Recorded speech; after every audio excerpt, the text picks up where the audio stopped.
Welcome to our next lecture. What is this? This is number 130.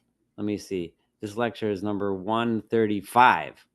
And we're in part 3 of Mor Nevuchim, of Guide for the Perplexed. And we are chapter 51. It's in this book, the Lomo Penis edition. We are on page 618. And there's 54 chapters, so we got 4 chapters to go. And as you'll see in a minute, when we read 51, you'll see that Rambam is starting. This is where he begins wrapping it all up. So with a heavy heart, I'm gonna never saying goodbye to the Rambam, because he's always going to be studying and learning more from him. But it's still a meaningful time to be at the ending. So in this chapter, he starts with a famous parable, which it's a pretty simple parable. We'll read it in a minute, but it gives us an idea of how the Rambam views our job in this world, and relationships and different levels of people and their attachment to God. And none of it will be much of a surprise to those of you who have been on this journey for a long time. So and by the way, hopefully the audio quality will be a little better, because I figured out how to get my microphone working. So anyway, so chapter 51, again, page 618. Here we go. This chapter that we bring now does not include additional matter over and above that what is comprised in the other chapters of this treatise. Like I told you before, he's wrapping things up, and he's kind of going to summarize like the conclusion of everything we learned. Where does that take us, and how do we use all of this to achieve the purpose of our lives, which he's going to tell us what that purpose is in a moment. It is only a kind of a conclusion, at the same time explaining the worship as practiced by one who has apprehended the true realities peculiar only to him. I'm going to paraphrase this, explain it in a minute. After he has obtained an apprehension of what he is, that's him and he with the capital H, and it also guides him towards achieving this worship. So the bottom line is, the Rambam is telling us that our job is to worship God. Worship, what does that mean? The word worship is an activity that we do directed towards a deity, right? In this case, towards God. It's an action or a thought process or an activity that we engage in to worship God, right? It's a powerful word, and it's hard really even to translate. I wonder if someone could quickly look up, see the official dictionary translation of the word worship. But it's different than serve. It's different than a lot of other things. But a while back, I recommended a book. I forget now the name of the author, but Worship of the Heart, who tries to explain the process of prayer according to Rambam is worship. Key in his thesis is what Rambam says in this chapter. That prayer is not an act of asking God for things that we want, but prayer is actually an act of worshiping God. The bottom line is that once you recognize, you understand, and this is crucial, right? In Rambam's theology, and that we first need to understand what God is and what God isn't. We have to come to that understanding and realization. And when we do that, then we could understand, right, what the worship of God is. So in other words, but throughout this entire book, I've explained to you clearly who God is, what God is, and what God isn't. And now I'm going to tell you, what does it mean to worship him? And makes known to him how providence watches over him in this habitation until he is brought over to the bundle of life, the Tzor HaChaim, right? That's a quote from Samuel. But the point here being, remember, Rambam told us, he's throwing a lot of things in here that he's assuming that you know. And he told us that the providence that God has over each individual is in proportion to the amount that the person apprehends and understands and worships God. So to the extent that you have reached that level where you intellectually, emotionally, spiritually attach yourself to God, to that extent, God has providence over you and over what happens to you in your life. So that we discussed at length when we studied his chapters on providence. So he expects us to understand that already. I shall begin the discourse in this chapter with the parable that I shall compose for you. I say then, imagine that there is a ruler in his palace, and all of his subjects are partly within the city and partly outside the city. This ruler is the ruler over everyone. Some people are in the city, in the capital city, and some people are not even in the city. They're wandering around somewhere, right, outside. Of those who are within the city, some have turned their backs upon the ruler's habitation. There are people that are living in the city, but they're not bothering paying any attention to the palace. They're going about their business. Their backs, so to speak, are towards the palace. They're not interested in knowing what's inside the palace or having any relationship to it. Their faces being turned the other way. Others seek to reach the ruler's habitation. Some are trying to get into the palace. They want to get in, turn towards it, and desire to enter it and to stand before him, right? And they want to go into the palace and they want to meet the ruler. They want to find out, who he is, what he's about. They want to develop a relationship with him.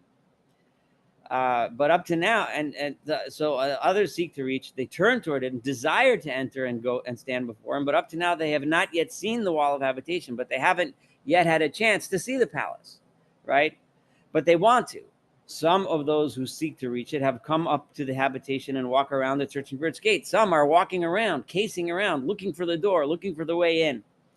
Some of them have entered the gate. Some have found the gate, and they got in, right? And they're walking. I walk about in the antechambers, and they're in the rooms of the palace, but they haven't yet quite gotten to the throne room. And come with the king, and one in the same place with him, and namely the ruler's habitation. And some of them have actually gotten into the inner court, right?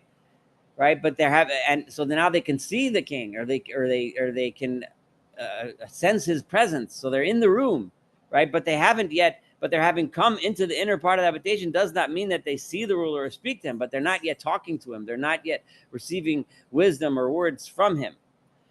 For after they're coming into the inner part of the habitation, it is indispensable that they should make another effort. There's still more to do. Just getting into the room is not enough. There's still more to do. Then they will be in the presence of the ruler, see him from afar or from nearby, or hear his speech or speak to him. When you do that extra effort, then you might actually get a chance to talk to him. So the bottom line is that you have all of these concentric circles, from the outermost inner until you get to the point where you actually have a relationship with the king, so to speak. Okay. And what's the point of this parable? So I shall interpret to you this parable and that I have invented. I'm going to explain to you what I mean. Who's who? Who are the people that are not even in the city? Who are in the city? Who are in the city that are ignoring the palace? Who are the ones that are looking for the doors but didn't find it yet? The ones that got in but didn't get into the room, the ones that, and so on and so forth. I'm at the bottom of page 618, the last paragraph. I say then, those who are outside the city are all human individuals who have no doctrinal belief. Now, this one, what we're about to read is going to grate on our modern sensibilities, and I'm just warning you because I'm going to read it, and you'll see what I mean. But all those people that are out there, the Rambam obviously didn't have a full concept of the entire planet and all the different peoples that lived on the planet in his time, but he knew what educated people in his time knew. That there were people in the Christian world, in the Muslim world where he lived, and then there were tribes that were out there, that were way out there, right? The ones that he was aware of were the ones that were down all the way down to the south, black people, and then there was ones all the way up in the north, and they were pagan tribes, and all he knew about them was that they were primitive. So those that they have no belief system, and that was the assumption that anyone in Rambam's world would have made about those people that were out there, right? Neither one based on speculation, nor one that accepts the authority of tradition. They don't have any religious tradition. Such individuals as the furthermost Turks found in the remote north, the Turks being bands of of people that were in, from the Rambam's perspective, up north, and those beyond them out there, and then the Negroes found in the remote south, and those who resemble from among them that are with us in these climes. And then even among us, there are people that are also don't have any culture, don't have any religion. I'm not here to say whether he's right about his assessment of these people, but that was his assessment of the people that were out there. The status of those is like that of irrational animals. They don't have any higher status. There is, it's hard to read. A lot of people accuse Rambam of being a racist, but that's very much applying modern day standards to something. A lot of people point out that the Rambam didn't say anything here about what we would nowadays call race. He was just talking about their culture. Should they become cultured? He seems to have no objection to their racial origin. It's just the problem, they just don't have the culture, wisdom, science, philosophy, knowledge, religion, etc. To my mind, they do not have the rank of men, but have among the beings a rank lower than the rank of man, but higher than the rank of apes. For they have the external shape and lineaments of a man and a faculty of discernment that is superior to that of apes. So those are the people that are all out there that don't have access to any of the knowledge that we have access to. Those who are within the city, but have turned their backs upon the ruler's habitation, then there are those people. So those are the people that are outside the city. They're not even here. They're not even having this conversation about God. They're not even talking, and they don't even know that there's anything in the city. They're just out there. But then there are people that are in the city, but have turned their backs upon the ruler's habitation. So these are people that are in a world, in a culture, in a society where they have access to it. They could, but they don't, right? So these are people who have opinions and are engaged in speculation, but who have adopted incorrect opinions, right? There are people walking around with all kinds of crazy notions and ideas about God, about the nature of the world, either because of some great error that befell them in the course of their speculation, or because of their following the traditional authority of one who had fallen into error. Accordingly, because of these opinions, the more these people walk, the greater is their distance from the ruler's habitation.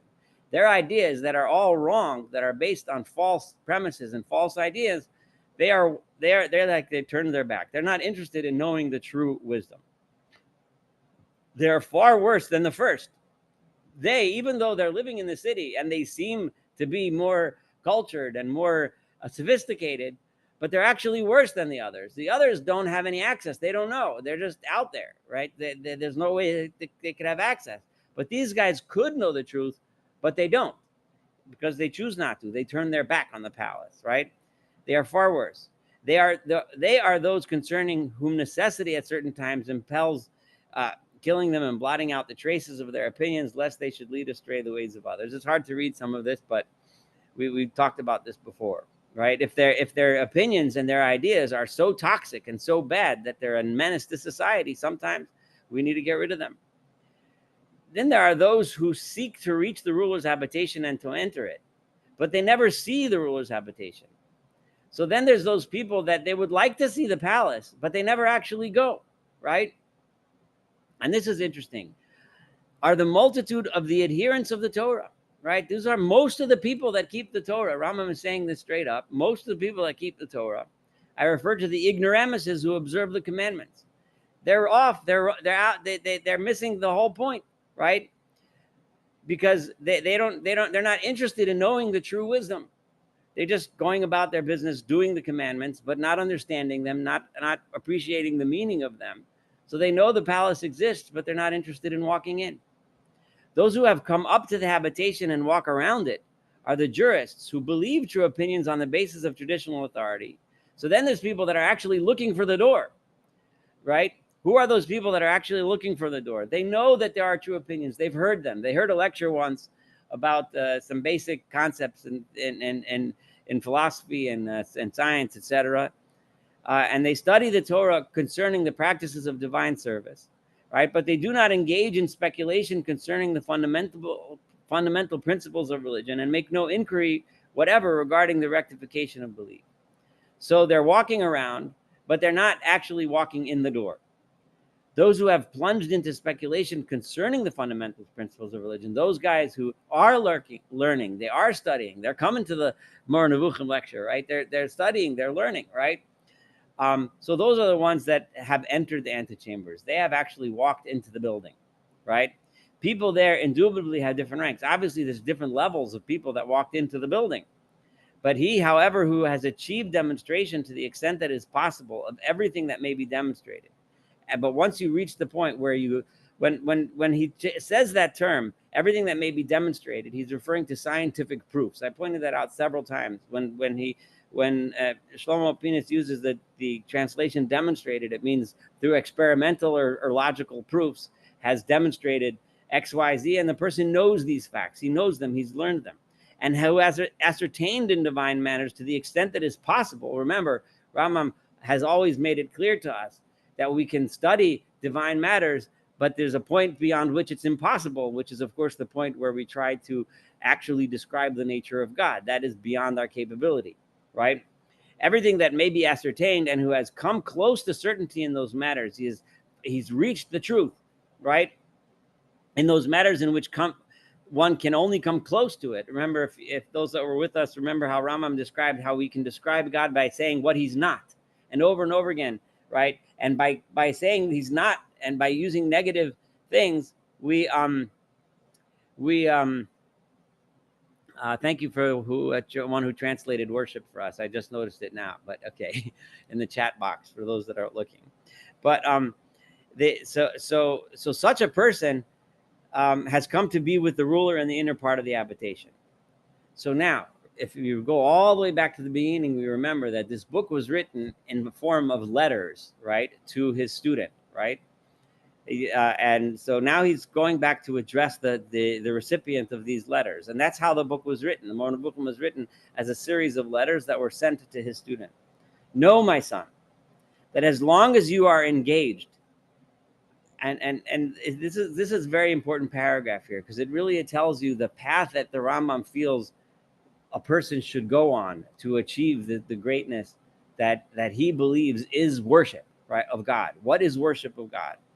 Know, my son, that as long as you are engaged in studying the mathematical sciences and the art of logic, you are one of those who walk around the house searching for his gate, right? For its gate. As the sages, as the rabbis teach us, may their memory be blessed, have said, resorting to a parable, Ben Zoma is still outside. They were referring to one of the Tanaim, one of the authors of the Mishnah, Ben Zoma, that he's still outside. In other words, he's looking, he's searching. So that's the first step. And the Rambam told us very clear. You have to start with what he calls the mathematical sciences and the art of logic, which today would be called science, philosophy, etc. That's how you start, that's how you begin, and that's how you begin to enter the gate. If, however, you have understood the natural things, now let's say you've done that, you've understood the natural things about the world around you, you now know, basic science, basic math, basic philosophy, basic logic, right?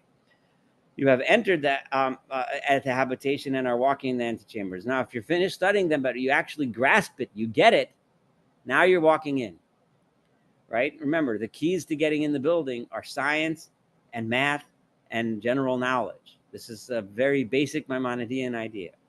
Right? If you don't start with that, then you can't even get into the building. If, however, you have achieved perfection in the natural things and have understood divine science, but now you've went a step beyond that.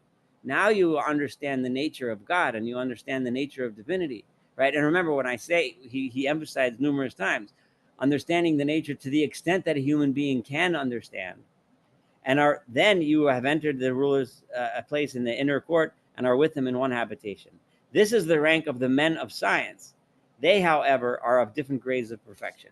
So once a person of science is a person who has now understood the divine science, has now understood God, has understood that part, and of course there's different levels of knowing God. So what we find here is remarkable, because I mean, Rambam did on many occasions tell us about the importance of ethical and moral behavior in order to perfect your soul, in order to study, in order to learn. He talked many times about the importance of being humble and recognizing, when you're wrong, so that you can correct your wrong beliefs, and the importance of following the evidence and following the truth, the importance of all of those traits. But ultimately, when push comes to shove, in the end of the show, the perfection that Rambam is seeking is an intellectual perfection, right? It's a perfection, it's a rationalistic perfection of knowing what's true, of knowing knowledge that's true. There are those who set their thoughts, and now he's going to talk about the different levels of that. There are those who set their thought to work after having attained perfection in the divine science, turn wholly toward God, may he be cherished and held sublime, renounce what is other than he, and direct all the acts of their intellect toward an examination of the beings, right? How does one, when one gains this divine science that the Rambam says, when one gains this understanding of God, right?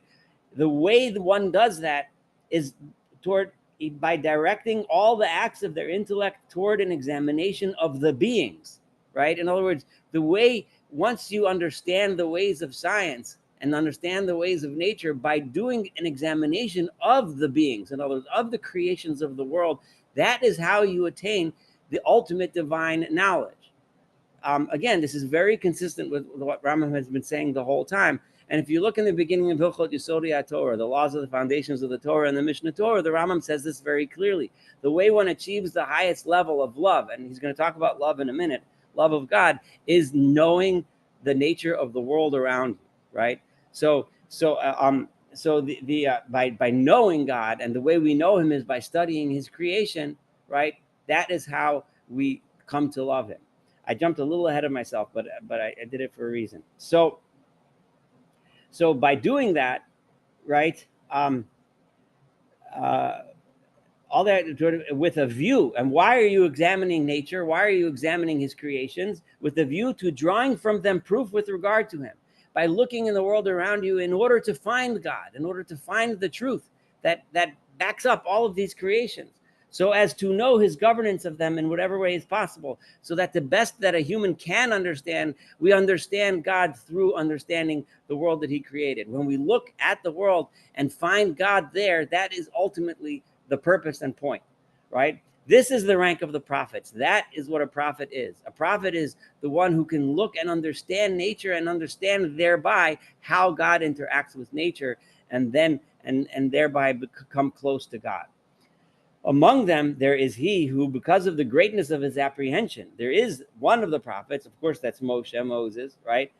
Because of his incredible apprehension. And remember, Rambam told us many chapters ago that Moshe's apprehension was such that he understood everything there was to know about nature, everything there was to know about the mountains and the rivers and the trees and the animals and the birds and the water and the sea and so on and so forth, right? Because he knew and had a handle on everything more than any other human being had, right? Therefore, because of the greatness of apprehension and his renouncing everything that is other than God, and his eliminating from his mind any other possible cause besides God to everything that happens in this world, has attained such a degree that it is said of him, and he was there with the Lord. That is how he came to the highest possible level that a human can get, which is standing right next to the king in the middle of the palace and being able to, so to speak, communicate with him.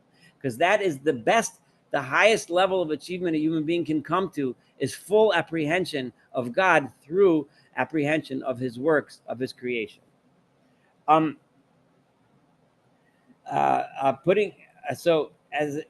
Putting questions and receiving answers, speaking and being spoken to in that holy place. Because of his incredible intellect and his credible knowledge of the truth, he was able to, so to speak to God face to face, because he had the highest access to godly knowledge that any other human being ever had.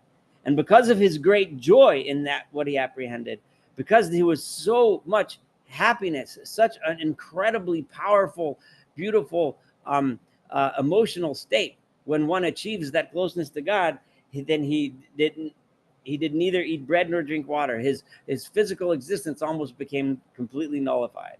For his intellect attained such strength that all of the gross faculties in his body ceased to function. I refer to the various kinds of sense of touch. The Rambam, remembered, is not a fan of the sense of touch. We've also been through that many times. Because he looks upon that as something very, very physical, right? And the opposite of what is very intellectual, right? Some prophets could only see. Some of them could from close by, and some from afar. So as a prophet says, from afar, the Lord appeared unto me. So that to the extent that they had that achievement in their intellect, that's the extent of their communion, so to speak, with God, their relationship to it. Let us now return to the subject of this chapter. Now I want to get back to the purpose of this chapter. Remember, what's the purpose of this chapter? It's to teach us how to worship God, right? That's the bottom line here. So, which is to confirm men in the intention to set their thought to work on God alone, right? That everything we do is ultimately for the purpose of getting closer to that state, as close as we can possibly get, right? After they achieve knowledge of him, as we have explained. This is the worship peculiar to those who have apprehended the true realities.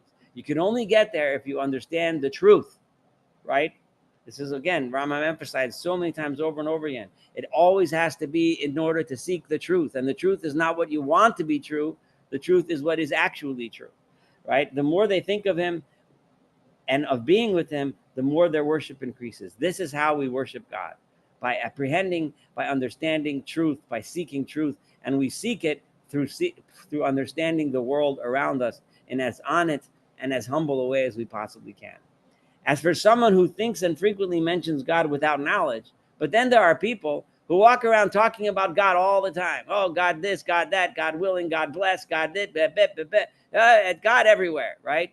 However, without knowledge, but if they have no knowledge, if they don't know what they're talking about, following a mere imagining, or they're imagining some kind of a God, some kind of what the Rambam would think the worst, an anthropomorphic God, a God that we make deals with, that we trade with, that we make promises to, and he smacks us when we're the simplistic concept, which the Rambam has attacked repeatedly over and over and over again.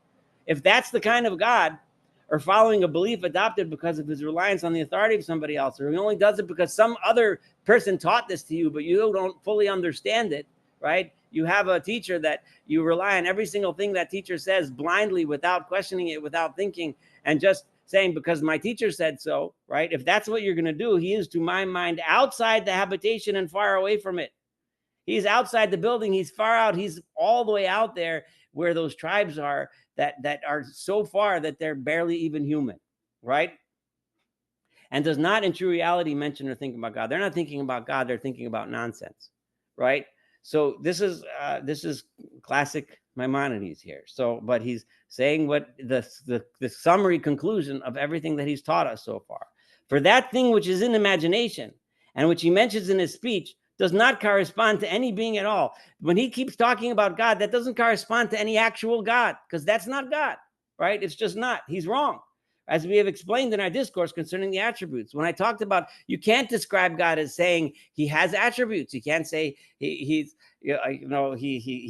good, he's bad, he's up, he's down, he's right, he's left, he's here, he's there. Any of those attributes, again, these were very big subjects that he discussed in detail. He spent weeks and weeks on it. So you have to go back to those lectures to hear through them. But the basic point is that we can't describe him, we can't define him. This kind of worship ought only to be engaged in after intellectual conception has been achieved, right? The kind of worship that I'm teaching you to do, that I'm telling you, my student, to do, you can only do after you do the intellectual work that's required to understand this. If, however, you have apprehended God and his acts in accordance with what is required by the intellect, right? You've done a proper intellectual search, and you've done the intellectual work that was necessary to come to a true understanding, then you should afterwards engage in totally devoting yourself to him, endeavor to come closer to him, and strengthen the bond between you and him. That is the intellect. What is the bond between a human being and God? Remember, Rambam explained this using Aristotelian physics. The Rambam believed this is a scientific matter, right? That the emanations coming from the higher spheres come from God through the spheres down until the sublunar realm, which is the realm within which we live, until it enters our intellect. It is through that active intellect that we literally, in the Rambam's view, connect to God, right? Thus it says, unto thee it was shown that thou mightest know that the Lord, and so on. And it says, know this day and lay it in thy heart, and so on. Know that the Lord is he is God. Okay. The Torah has made it clear that this last worship to which we have drawn attention in this chapter can only be engaged in after apprehension has been achieved. It is not somewhere that you can go. You can't just decide, I'm going to connect to God, and then go out and sit in the woods and sing a song, and now you're connecting to God. It doesn't work that way in Maimonides' world. It's just not how it happens. You connect by understanding, by learning, by knowing, by doing. Nowadays, you say doing research. It means all kinds of wacky things, but do the real research then you can connect to God, right? Now, the Torah has made it clear. It says to love the Lord your God and to serve him with all your heart and with all your soul. Now, we have made it clear several times that what is love, right? Love is in proportion to apprehension. Love means understanding. Knowing someone is loving someone. Knowing something is loving something. Loving something means knowing them or knowing a concept. In this case, knowing God is the way we love God. By having that apprehension is how we come close, right? The more knowledge you have about something or someone is the closer you are to that person or being, right? The more knowledge you have about God, the closer you are to God, and that creates love. And that is really identical to love, right? After love comes this worship to which attention has been drawn by the rabbis, may their memory be blessed, who said, this is the worship in the heart, right? Avodah Shebolev is prayer. So the Rambam is really telling us what prayer actually is, right? And is worship, and the kind of worship that we're talking about. In my opinion, it consists in setting thought to work on the first intelligible, right? You have to set your mind on understanding the first intelligible, which is God, right?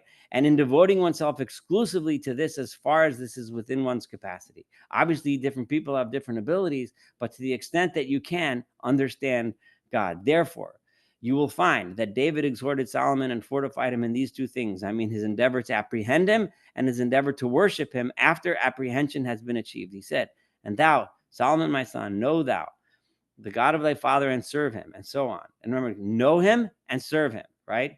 First know him and then serve him, and so on. If thou seek him, he will be found of thee, and so on. The exhortation always refers to intellectual apprehensions, not to imagination, not to some kind of nonsense that's just imaginary things that your brain tricks you into thinking or wanting or believing because you want things to be a certain way, right? The bottom line is it doesn't happen because you want things to be a certain way. It happens because it actually is. And to know what actually is, you have to do the intellectual work to find the truth. Thus, it is clear, right? For thought concerning imaginings, I skipped the line, is not called knowledge. Thought that you have that's coming from your imagination that you create on your own, right?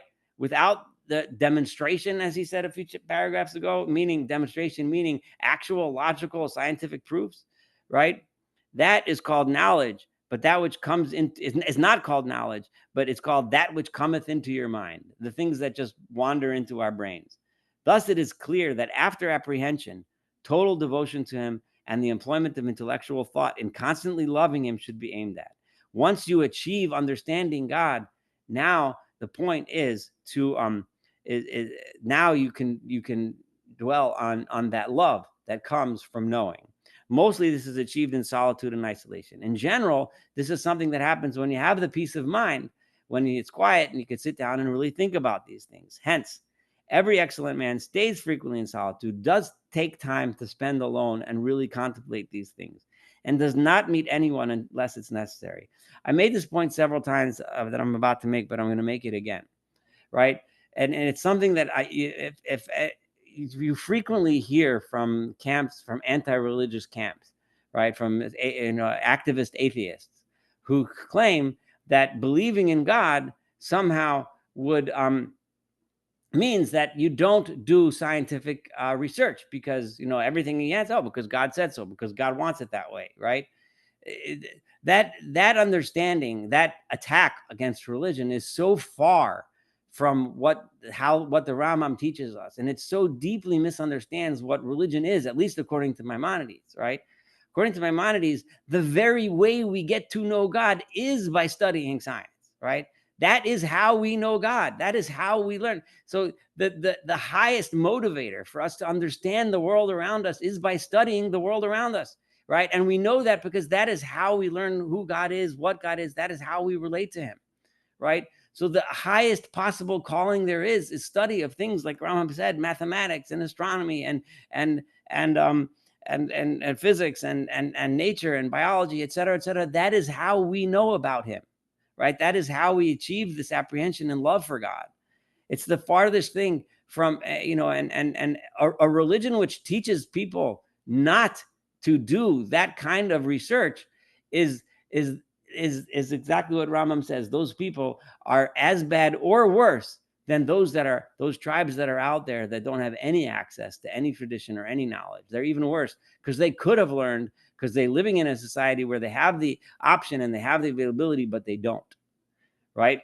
So a call to attention. Now, remember, Rambam talked about solitude, but he's clearly not going to advise us all to go onto a mountaintop and enter a monastery, or the Jewish equivalent of a monastery if they exist, and start contemplating God. That's not the kind of life that Rambam lived at all, right? Rambam was a very active political leader of the Jewish community of Cairo, and eventually of a large swath, parts of the Jewish world looked to him for leadership. So he wasn't, and he was a physician. He spent his time taking care of others and taking care of the community. So a call to attention, right?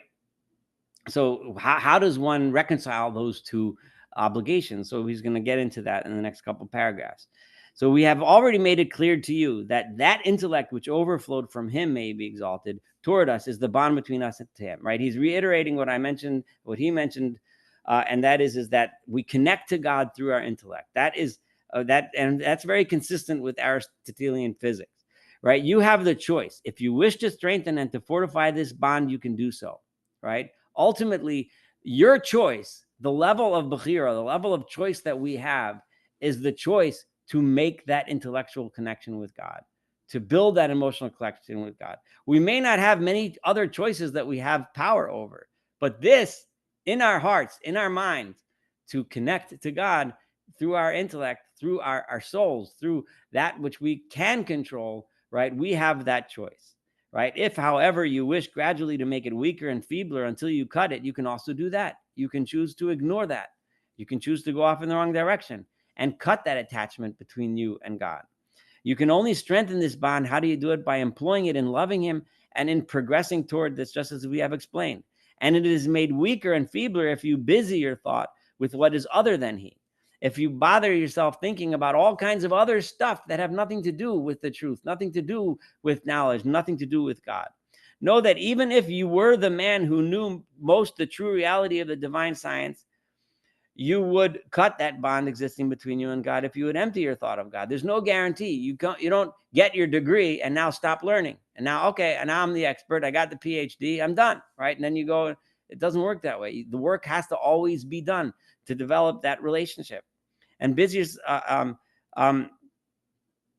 God, and busy yourself totally in eating the necessary and occupying yourselves with the necessary. If you get so involved in the worldly matters and you forget God, then you can go away. You can lose that connection. You would not be with him then, nor he with you. For that relation between you and him is actually broken off at that time. It is for this reason, I'm about to turn the page, it is for this reason that excellent men begrudge the times, I'm on the top of page 622 now, in which they are turned away from him by other occupations, and warn against this, saying, people of greatness are not happy by the fact that often life's distractions take us away from that connection. They're saying, do not let God be absent from your thought. And David says, I have set the Lord always before me, because he has at my right hand, I shall not bend down. He means to say, I do not empty my thought of him. I'm constantly thinking of God. And it is as if he were my right hand, from which, because of the rapidity of its motion, my attention is not distracted, even for an instant. And therefore I do not bend down. That is, I do not fall. In other words, David was saying that no matter what's happening, I'm focusing it in the right direction. I'm focusing it on building and maintaining that connection rather than going away from it. No. I mean, that all the practices of the worship, such as reading Torah, prayer, and performance of the other commandments, doing all the mitzvot, have only the end of training you to occupy yourself with his commandments. The purpose of all of them is to focus your time and effort and energy on things that build that relationship. The purpose and point of doing all these mitzvot, right, is because it involves you. It involves you in attachment to God. It involves you in that enterprise, as opposed to being caught up in doing other things which would take you away, rather than with matters pertaining to this world. You should act as if you are occupied with him may be exalted, and not with that which is other than he, right? If, however, you pray merrily by moving your lips while facing a wall, if all you do is babble the words while you're facing a wall, right, when you're praying, at the same time thinking about your buying and selling, you're thinking about your business or your job, or if you read the Torah with your tongue, You're reading the Torah, you're saying all the words while your heart is set upon the building of your habitation. You're thinking about, oh no, I got to fix my porch, my windows, I need to be replaced, right? And does not consider what you read, and you're not thinking about the words you're reading. And similarly, in all cases in which you perform a commandment merely with your limbs, it said I'm supposed to put on tefillin, so you wrap these things on while your mind is on your cell phone, talking to whatever, right? As if you were digging a hole in the ground or hewing wood in the forest. Examples of jobs that most of us don't do, but in those days, many people were doing, right? Without reflecting either upon the meaning of that action or upon him from whom the commandment proceeds or upon the end of the action. You should not think that you have achieved the end. Don't think you've accomplished anything by doing that commandment, by reading the Torah, or even by going to pray, if you didn't stop for even a second to think about what the purpose and meaning of it all was. Rather, you will then be similar to those of whom is said, thou art near in their mouth, but far from their reins. I'm in the last paragraph on 622 now at the bottom. From here, I will begin to give you guidance with regard to the form of this training, so that you should achieve this great end. Remember, Rambam is concluding his letters to his student.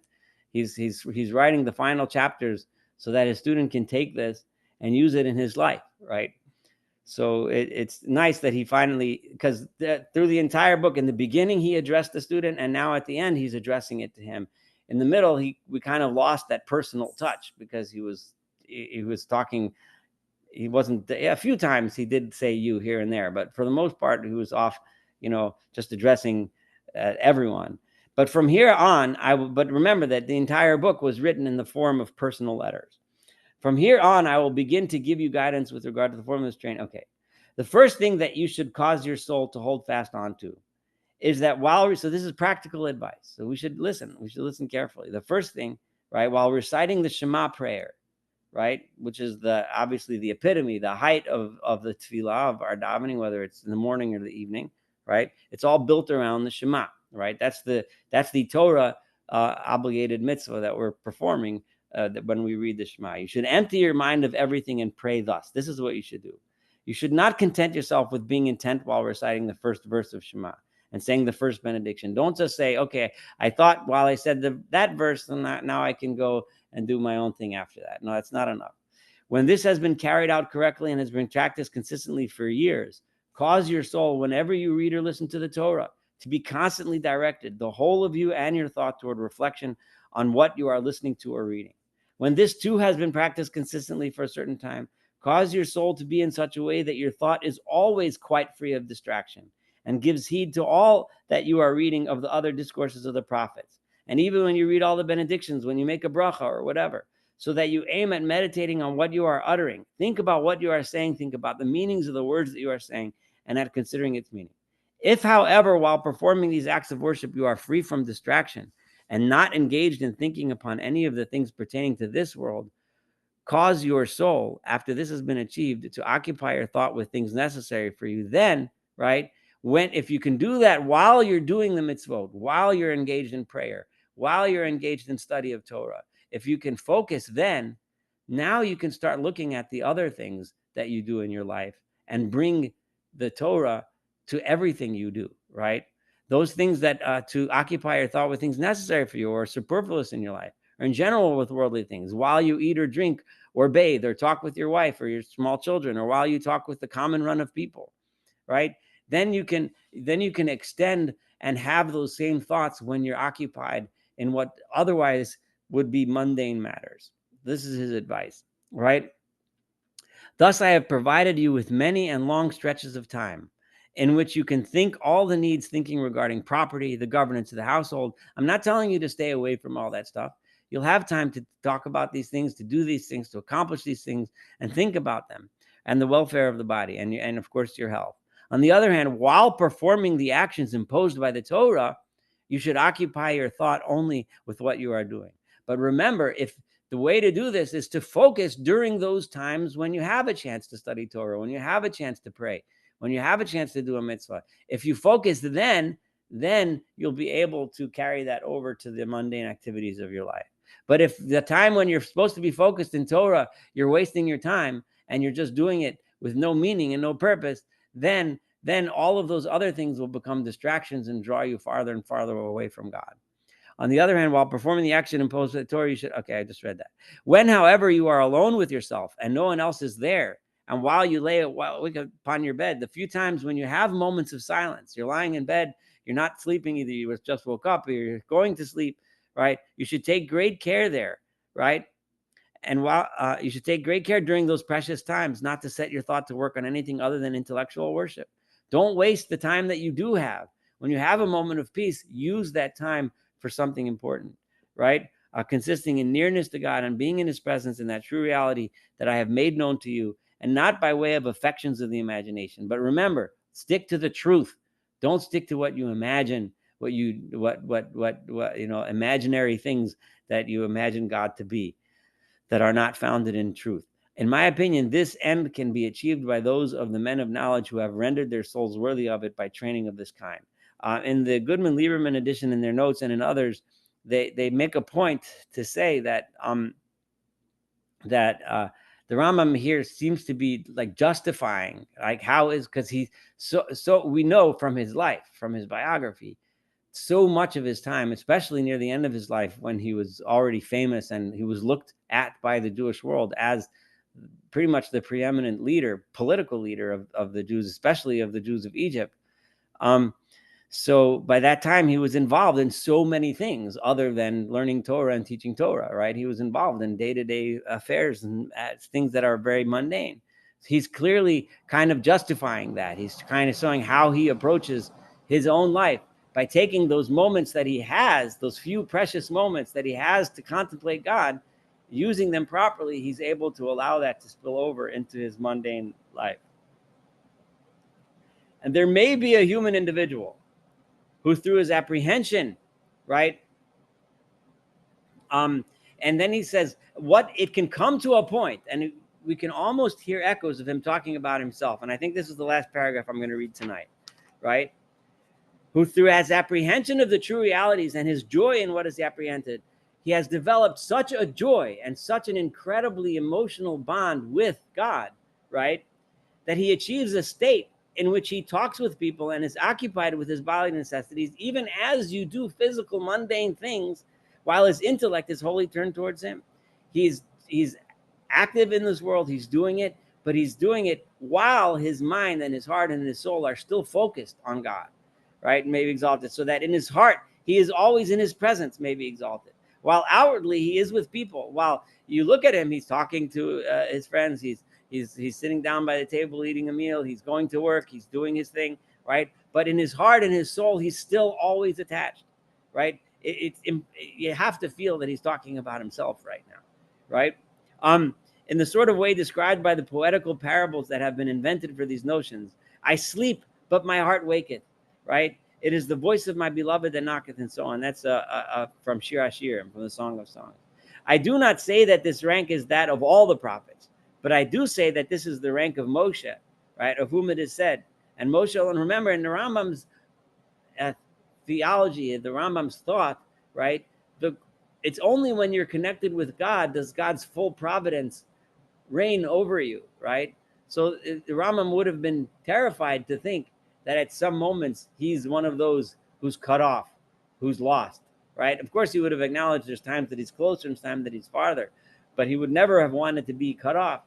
So he understood that by focusing during the times of learning, during the times of Torah, during the times of mitzvot, and the times that he has peace, by focusing it properly on God and truth, he's able to allow that to permeate everything he does, even when he's not doing things that look like a mitzvah. They just look like usual mundane things.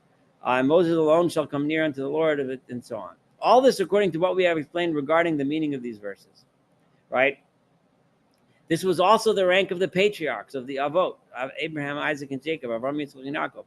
The result of whose nearness to him may be exalted was that his name became known to the world through them. Their mundane activities, their lives, their activities of their lives were such that they brought knowledge of God to the world, right? So through the usual activities, the stories that are told of Yaakov Avinu, for example, they're stories of sheep and wandering and all these things, right? But it's through those stories, through their actual lives, through their dealings with people, that knowledge of God came to this world, was spread, right? Because of the union of their intellects through apprehension of him, it came about that he made a lasting covenant with each of them. This is the reason why he made this covenant. He made a promise. So the Rambam is explicitly stating his understanding of the covenant, of the concept of a chosen people. We were not chosen by God. We chose God, according to Maimonides. And he's saying that very clearly here. We chose him by being the ones who came up with this idea, who came up with understanding that there is one God and not many, and that there's a purpose to our existence, and that the way to achieve closeness to him is by living the way he wants us to live. Those concepts and ideas we understood, our forefathers, through that, we developed a covenant and agreement with him, right? For in those four, the patriarchs and Moshe, union with God, apprehension of him and the love of him became manifest, as the texts testify. That is how this entire concept became something that human beings learned about and knew about. Think about it. What the Rambam is here claiming is that the entire enterprise of searching for truth and knowledge for truth, which in the Rambam's scheme refers to knowledge of nature, knowledge of science, knowledge of philosophy, is something that was given to us by the patriarchs and Moshe. That's a pretty strong claim, right? It wasn't by the Greek scientists, right? The Rambam is claiming that it was the Torah that gave us this desire for wisdom, this desire to come close to God, develop love with him, which is developing our intellectual knowledge. Also, the providence of God watching over them and over their posterity was great. The relationship, because of their intellectual apprehension of him, their relationship to God was so deep and so important, and over their posterity. In other words, the fact that their children and progeny to this day are still the people that carry this torch, right? With all, they were occupied with governing people, despite the fact that when you look at what they were doing and their actions, they were involved with governing people, increasing their fortune. They were making money. They were raising sheep. They were growing crops, whatever they were doing, and endeavoring to acquire property. Now, this is, to my mind, a proof that they performed these actions with their limbs only. When they did them, they were doing them with their bodies, but their intellects were constantly in his presence, may be exalted. We can, if we achieve the ultimate level, make it such that even when we involve ourselves in mundane matters, they're not mundane, right? Because our hearts and our minds are in the right place. We're approaching the end. I don't know. Well, I'm going to finish this paragraph. It also seems to me that the fact that these four were in a permanent state of extreme perfection in the eyes of God, and that his providence watched over them continually, even while they were engaged in increasing their fortune. While they tended their cattle, did agricultural work, and governed their household, was necessarily brought about by the circumstance that in all these actions, how does one do that, right? How does it mean that one doesn't engage? Like, you're supposed to do business and be saying Shema the whole time? Like, that wouldn't go over very well. Most of us go to work and we have to talk to the boss. We have to talk to the clients. We have to talk to the customers. We have to write contract, whatever it is that we do. We got to do stuff, right? So he says, no, this is what it means, right? It's because, right, in all, it brought about the circumstance that in all these actions, their end was to come near to him. You have to understand that the mundane matters aren't actually mundane matters, right? They're actually things whose purpose is to bring yourself close. During their, right? The Torah allows us to do this. I'm adding this in myself, but I'm sure the Rambam means this, that the Torah gives us way, if you do it right, if you do it honestly, if you do it properly, if you do it, with compassion, then there is no place in life. That's the greatness of the Torah. There is no place in life where something is mundane, right? Everything is part of this pursuit of intellectual truth, this pursuit of honesty, this pursuit of humility, right? For the end of their efforts during life was to bring into religious community that would know and worship God, for I have known him to the end that he may command. Thus it has become clear to you that the end of all their efforts was to spread the doctrine of the unity of the name in this world and to guide people to love him, may be exalted. That was their purpose in life, and that was what they achieved. Therefore, this rank befitted them, for these actions were pure worship of great import. But all those actions which looked like to us as so mundane, right, was actually worship of God. So worship of God isn't only what you do in shul. It isn't only what you do when you're studying Torah. It isn't only what you do when you're wearing tefillin. It's not only, so on, but it's everything that we do. This rank is not a rank that with a view to the attainment of which someone like myself may aspire for guidance. It's almost tongue-in-cheek because it's clearly obvious that he himself is aspiring to this. But he's saying, yeah, I can't really get there, right? But one may aspire to attain that rank, which was mentioned before this one through the training that we described. You can try to get there. One must beseech God that he remove the obstructions that separate us from him. Even though this is one of the first times, I think maybe even the only time where Rambam explicitly tells us to ask God for something. It almost, right? And that is beseech him to remove the obstructions that separate us from him. Even though most of them come from us. Even though the truth is, and he's kind of making a caveat, the truth is most of those obstructions aren't things we should be asking God to remove because we're the ones that make most of those obstructions. So we should be removing them ourselves, right? As we have explained in certain chapters of the treatise. Your iniquities have separated between you and your God. He's like correcting himself. Like pray to God. Well, wait a minute. Most of the things are not really God's. He didn't put those obstacles there. We put those obstacles there, and we need to remove them. So we're out of time, but I do want to leave time for comments and questions. So let me open the floor. A very quick comment, which I maybe shouldn't have raised my hand before. My father, Alav Shalom, was a chemist, not the British chemist, but research in chemistry, and he renamed chimia in Hebrew to ki-miya, because it is from Hashem. Oh, nice! So, I like that. Wow, that's nice. It's exactly what you were talking about. So. Yeah, nice. Thank you. Anyone else have a? Yeah, so Rambam doesn't say anything about relaxing and having fun and forgetting about things in general. I mean, there are times, when you actually, it probably is healthy and good for you to maybe just lay back and not do anything. He doesn't say anything about that I can tell, does he? He was pretty austere. I mean, he's a lot of things that. I mean, there are a lot of people that are no nonsense people. They basically don't ever let up. I mean, they just basically, you ask them something, it's straight to the point. Yeah. They don't reflect. They don't socialize, to that degree is what I'm saying. So what about that? Tell me about that. The Rambam, he's just not like that. I mean, I would argue I know that he's not like that. That's why I'm asking you. Tell me. Yeah, we now know today. I mean, I'll say that scientifically, right? We know through true demonstration, as Rambam would call it, that those things are important for our mental well-being. So if that's the truth, if it's a scientific truth, then Rambam would have to agree that it's something that's important, right? I don't think he in his day, I don't think they had that concept, or at least he didn't.